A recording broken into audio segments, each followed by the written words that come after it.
ঢাকার বৃহত্তম ফুলের বাজার এই শাহবাগে, যার শুরুটা হয়েছিল ১৯৯০ সালে ১০ জন ব্যবসায়ীকে দিয়ে। বর্তমানে শতাধিক দোকানে কাজ করছে ৩০০-র অধিক কর্মী। ২০ বছর ২০ বছর এই ফুলেরই আছে আর কি।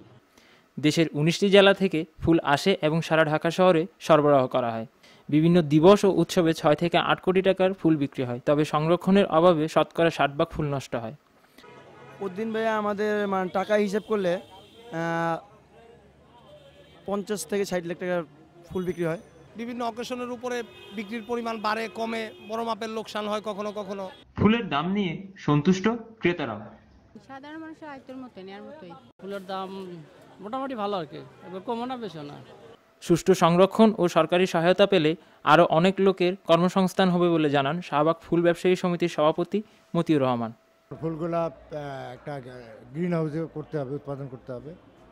আর তারপরে আমাদের প্যাকিং ম্যাটেরিয়ালস হাইলি প্যাকিং লাগবে।